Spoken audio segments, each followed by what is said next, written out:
interpretar os sofrimentos do ser humano numa nova forma. Além dessas enumeradas tarefas que são colocadas no processo de sofrimentos, ainda existe a essência energética.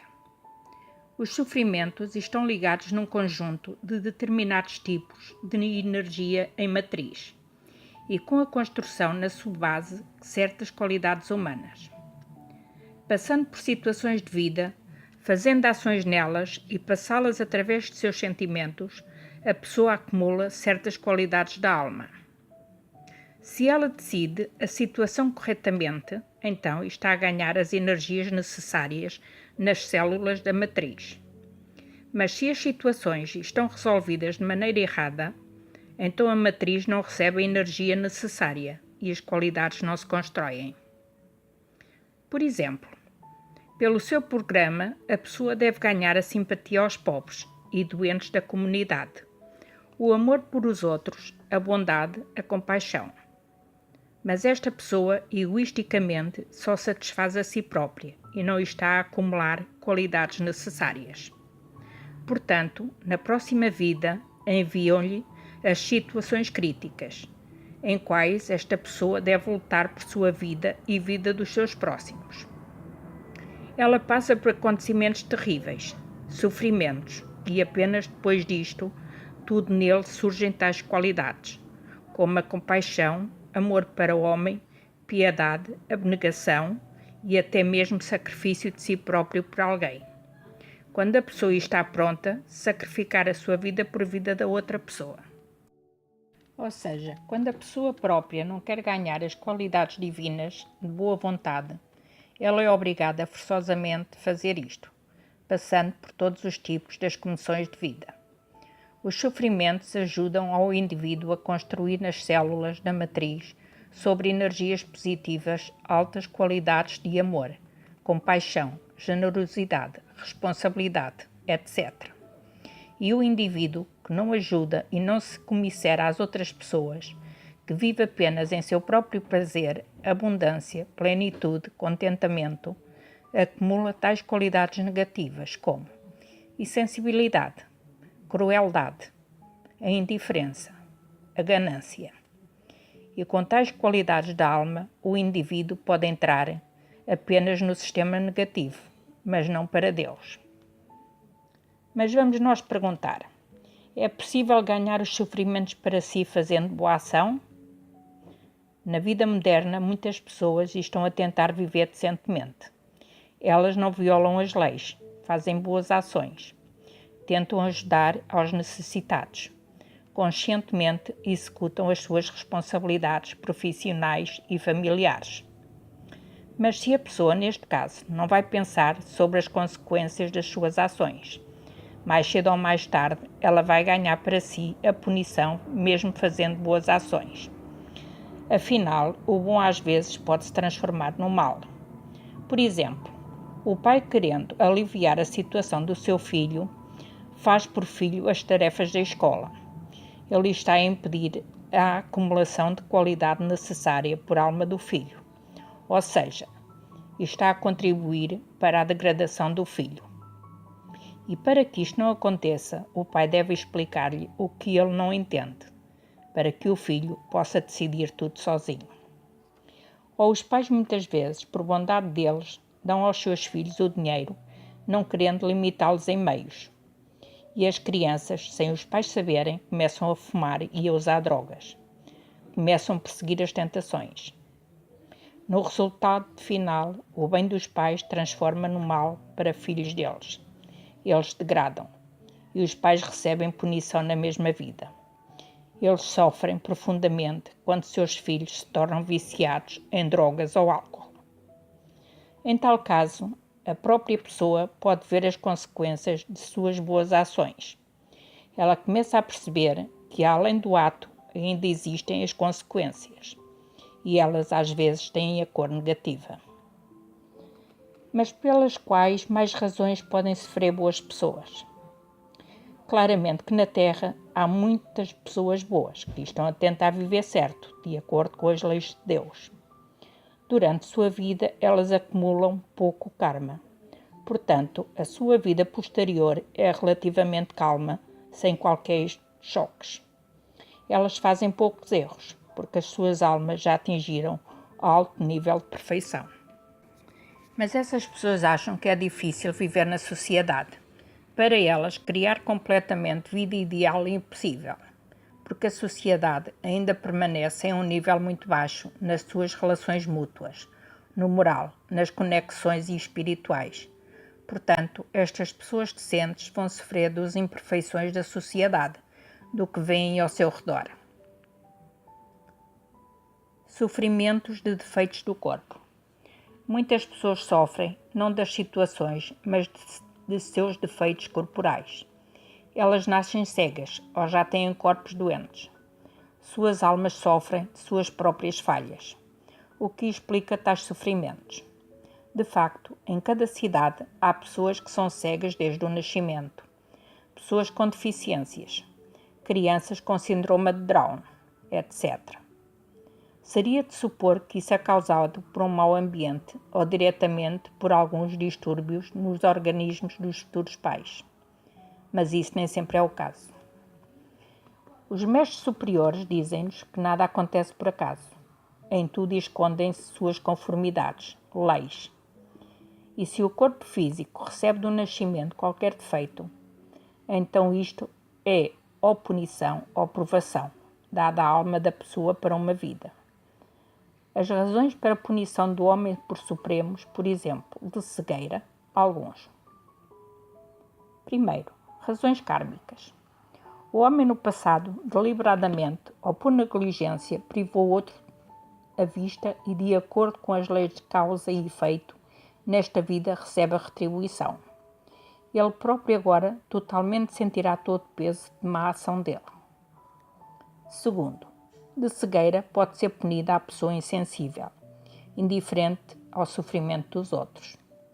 Tais indivíduos não ficam tocados com uma dor ou tragédia, ou problemas dos outros. Ele não se importa que por perto há alguém quem está mal. Este é a alma muito egoísta e cruel, mas ela ainda não está perdida para o sistema positivo. E para despertar nela emoções humanas, a compaixão, ternura, tal alma é obrigada forçosamente a sofrer, dando-lhe cegueira. Estas medidas são obrigatórias, mas caso contrário, a alma não vai entrar no caminho positivo de desenvolvimento. Terceiro, de cegueira podem punir a alma preguiçosa pelas razões de desenvolvimento nela algumas qualidades.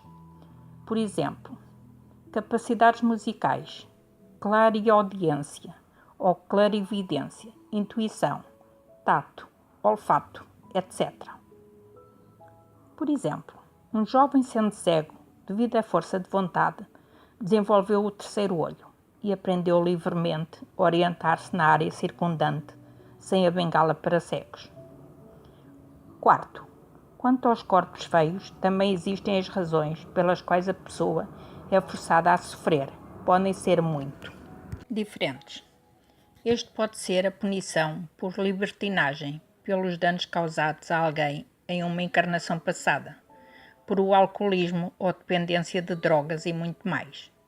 Se a tal pessoa no passado foi dado o corpo bonito, saudável, para que ele livremente e felizmente desenvolva, mas ele não foi capaz de avaliar isso e começou a beber, tomar drogas, fazer libertinagem, então, agora como castigo lhe dão o corpo feio.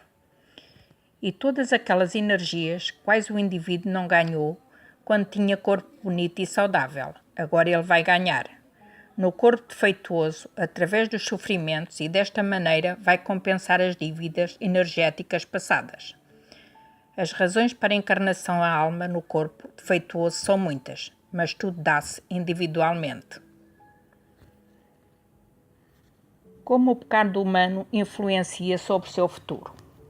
No mundo animal não existe o conceito de pecado, mas no mundo humano ele aparece como uma série de várias proibições. Para que isto é feito? Vamos pensar o que é pecado do ponto de vista dos mestres superiores e como isso influencia sobre o futuro da pessoa. Falando simplesmente como antigamente, o pecado. uma violação dos sistemas morais, aceitadas pela sociedade por um período de tempo determinado. Do ponto de vista de Cosmos, o pecado é desvio do programa, que mestres superiores componham para a pessoa para uma vida. Se a pessoa passa todas as situações da vida corretamente, de acordo com as exigências do programa, então a noção de pecado fica inaceitável para esta pessoa. Um homem justo que é guiado em seu comportamento por normas morais e éticas superiores realiza seu programa máximo corretamente. Mesmo normas morais ajudam-no a fazer as ações corretas, em situações diferentes. Consequentemente, normas superiores do comportamento permitem à pessoa evitar pecaminosidade e assim ajudam a cumprir o programa pessoal de vida corretamente. Se uma pessoa é guiada em suas ações por baixas normas morais, então faz um monte de erros que contribuem para não realizar seu programa e ataram ligações kármicas que passam para a vida posterior. Assim, o pecado, isto é a proibição de ações humanas negativas, quais impedem ao indivíduo ganhar as qualidades positivas da alma e caminhar para a hierarquia de Deus. Mas o conceito de pecado tem ainda o lado energético. Portanto, do ponto de vista energético, o pecado, isto é, acumulação por alma, as energias não qualidades necessárias, quais a alma precisa para a realização correta. Programa. Se, por exemplo, proponham à criança arranjar o quarto e ela não faz isto, então ela própria, sem entender isto, está a violar normas de desenvolvimento geralmente aceitadas na família. A criança tem preguiça e não obedece aos pais, cometendo as contravenções. Neste caso, isto considera-se como o pecado. Se a pessoa é preguiçosa e desobediente, ela, incorreto, executa seu programa. Por passagem correta, seu programa, a criança deve sujeitar-se aos seus pais e cumprir suas indicações. Neste caso, a alma está acumulando na matriz tais energias que são necessárias, ou seja, a qualidade de obediência e diligência. E tudo isto é formado com simples ação certa. Quando a pessoa é preguiçosa, sua alma não recebe as energias necessárias e o desenvolvimento não acontece. Aqui é importante compreender a ligação entre o conceito de pecado, de ação e obtenção, ou, ao contrário, não obtenção por a alma, a energia que contribui para seu aperfeiçoamento. Todas as proibições no comportamento da pessoa estão direcionadas para a pessoa saber que tudo o que é proibido está a levar para ganhar as baixas energias, quais não deixam entrar na matriz da alma e ficam paradas pelos invólucros temporários e depois da morte ficam iluminadas com eles. Porque são proibidos a bebida, tomar as drogas, roubar, matar, a libertinagem, porque certos atos levam a pessoa a ganhar as energias defeituosas ou negativas, as quais não constroem a alma na direção divina. Todas as proibições são ligadas com a construção da matriz da alma humana e o conceito de pecado inicialmente foi dado simplesmente como uma proibição de fazer alguns atos. Mas na realidade a pecaminosidade expressa os processos complexos, os quais estão a ligar as situações da vida, os atos da pessoa e as construções súbitas que acontecem nos invólucros dela e na matriz da alma. Em relação da influência do pecado para o futuro do indivíduo, então isto muito bem mostra o karma. Tudo o que foi feito por a pessoa na vida presente errado vai repetir-se na reencarnação seguinte. Por enquanto, a pessoa não aprende a resolver as situações da vida de maneira correta. Ou seja, por enquanto não vai construir nela as qualidades necessárias pelo programa dado. Pergunta: se consegue a confissão nos seus pecados, irá livrar a pessoa dos sofrimentos? A confissão, isto é purificação. Quando a pessoa toma a consciência dos seus erros, os atos incorretos. Muitas pessoas estão a confessar em algo, mas depois, passando algum tempo, fazem o mesmo. Ou seja, a confissão nem era tão insincero como inconsciente. Em tal arrependimento, quando a pessoa inicialmente arrepende-se, mas dentro de algum tempo faz o mesmo, ela não está a melhorar o seu futuro, mas está a piorar. Se ela arrepende-se sinceramente e mais não faz suas contravenções, então uma parte do karma apaga-se e a pessoa no futuro liberta-se de uma parte dos sofrimentos. Mas muito depende do nível da gravidade do pecado. Se a pessoa matou alguém ou fez o prejuízo à saúde da outra pessoa, então não importa como ele se arrepende, mas no futuro, sem falta, terá a punição igual. Se cada assassino arrependido ficará perdoado, então os assassinos ficarão cada vez mais, porque eles saberão que ficarão perdoados, que eles ficarão impunemente. Mas pela lei de causa e efeito, os pecados graves, os superiores não perdoam e obrigam-me a passar trabalhando no futuro através das situações iguais. E os superiores transformam o verdugo em vítima, ou seja, obrigam a pessoa a sentir aquilo que fez ao outro. Contudo, se a pessoa está arrependida sinceramente, lhe será dada alguma indulgência. Em relação de contravenções insignificantes, então elas perdoam-se à pessoa. Se a pessoa tomou consciência de feito e confessou naquilo que fez. A confissão completamente liberta a pessoa dos sofrimentos. Só quando depois da confissão a pessoa vai fazer todo o possível para viver justamente. Neste caso, os superiores levam em conta a aspiração da pessoa para melhor e componham-lhe o programa para a vida seguinte, sem os sofrimentos. Isto é o prémio por aqueles esforços que ela dava às provas, lutando com suas seduções na vida presente. Os superiores levam em conta tudo. Portanto, em confissão, em pecados, obrigatoriamente estão a unir com o comportamento seguinte.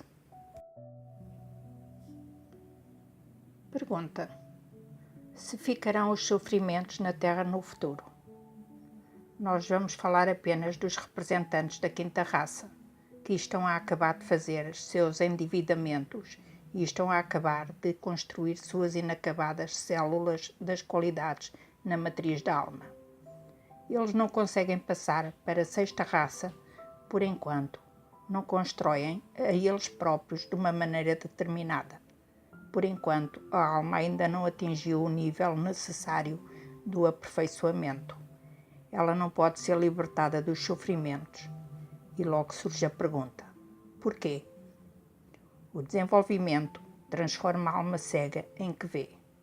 E por enquanto, devido à sua cegueira, o ser humano toma o mal por o bem, os divertimentos por caminhos de desenvolvimento, os instintos animais por amor, e a aspiração ao luxo e aos bens materiais por objetivos principais na vida. Ele não é capaz de separar as ilusões da realidade. Por isso, a própria prosperidade ele divulga para a humanidade toda e as ares pessoais para todo o mundo. Ou seja, a pessoa tem a tendência a julgar que ela tem bastante dinheiro e prosperidade.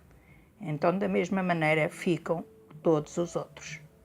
Mas quando o ser humano tem os problemas e fica mal, então diz logo: como nós todos vivemos mal, e isto é aceitação de ilusão das próprias sensações por realidade. Isto é a cegueira espiritual, que não é capaz de ver longe do que o próprio bem-estar ou da própria desgraça. E isto diz que tal alma deve aprender muito. Ela não é capaz de despertar-se sozinha. Os mecanismos de despertá-la da hibernação são as dificuldades da vida, as provações, as situações extremas.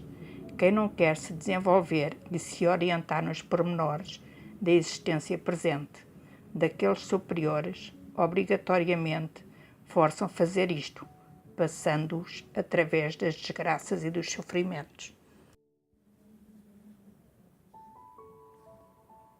Mas a pessoa vai perguntar: e como isto entender? Aqui está um exemplo dos esforços humanos para a maioria das almas jovens. Como elas agora gastam seu tempo livre? Vão para cafés, restaurantes, discotecas, concertos e filmes, quais não ensinam, mas apenas fazem divertir-se. Ocupam seu tempo vazio em vão, com amigos e etc. Mas este tempo poderia ser usado para seu próprio desenvolvimento. Aprender a tocar um instrumento musical, começar a estudar qualquer ciência, alcançar os sucessos em desporto. Nas artes, simplesmente aprender a fazer algo necessário para casa e família. E se o tempo livre não é usado para o que é desejado aos superiores, então, todos quem gastam o seu tempo para diversões ou passatempo vazio, eles vão obrigar a aprender a fazer na próxima vida, através de situações e desafios complexos. Portanto, mesmo 500 anos na Terra vão continuar as guerras, cataclismos, desastres, miséria e sofrimentos.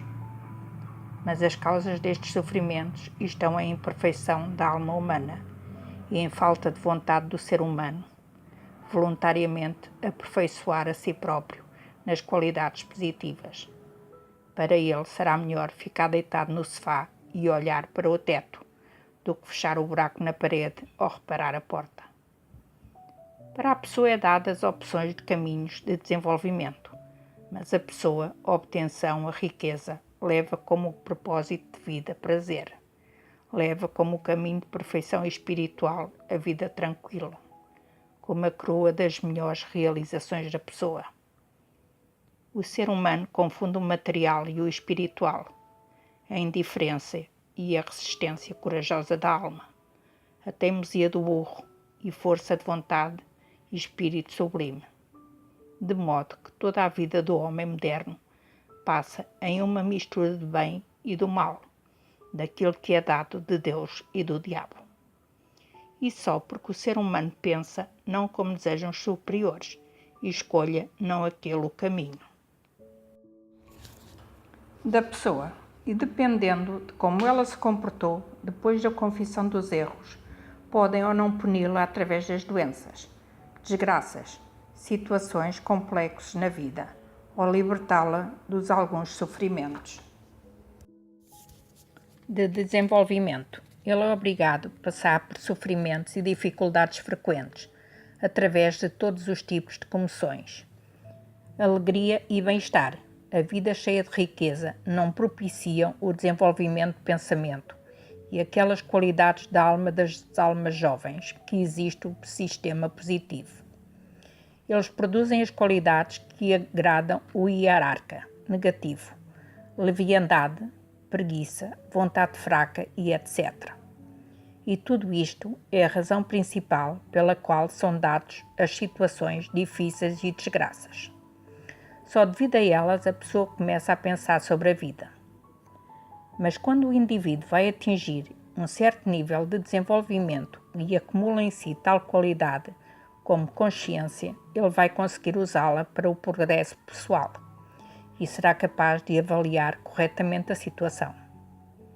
Neste caso, o desenvolvimento dele vai passar, já não por sofrimentos, mas através de sua própria consciência da vida, quando começa a funcionar o pensamento lógico, a capacidade de comparar, fazer as conclusões corretas, a capacidade de ver os seus erros e corrigi-los.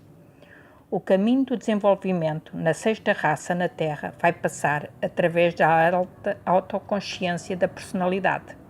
Sua autocrítica e as melhores qualidades superiores foram acumuladas por ela na passada quinta raça.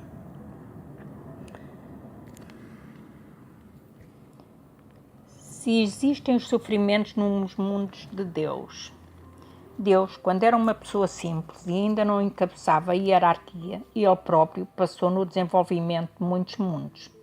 Ele completamente conheceu os sofrimentos e agonia, mas ele não apenas sofria, mas refletia sobre o facto de que dão-lhe os sofrimentos, quais são qualidades ajudaram nele a desenvolver.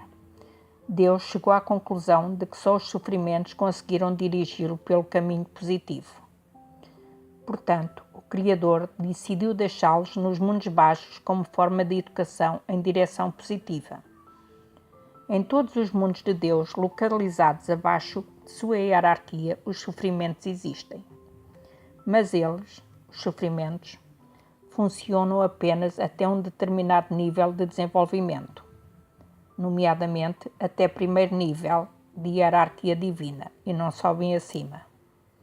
Na hierarquia de Deus, os sofrimentos estão ausentes, porque nos mundos energéticos as situações da existência estão construídas de forma diferente de que nos mundos baixos, e o próprio desenvolvimento da alma passa por outros processos. Nos mundos espirituais é tudo diferente do que na Terra, mas o mais importante, as personalidades supremas adquiriram já no curso de desenvolvimento tais qualidades que lhes permitem, sem os sofrimentos, corretamente entender o que está acontecendo e executar com precisão o seu programa. E aqui surge a pergunta: como atingir o nível que permite à alma se livre da dor? Tais caminhos que livram a pessoa dos sofrimentos são os dois. Primeiro, enquanto a pessoa está encarnada neste mundo terreno, ela deve saber que o caminho do homem justo salvá-lo dos sofrimentos no futuro, encarnação e garante boa vida. Segundo, para se livrar dos sofrimentos, é necessário, o mais rápido possível, passar para o mundo superior, na hierarquia de Deus. E isto pode ser feito apenas através do seu próprio desenvolvimento. Quanto mais rápido possível a alma será aperfeiçoar-se, mais rápido ela vai se livrar dos sofrimentos. Mas o caminho de conhecimento do novo permanece lá, e enquanto a alma compreende o desconhecido, ela é capaz de fazer os erros e passar por sensações desagradáveis.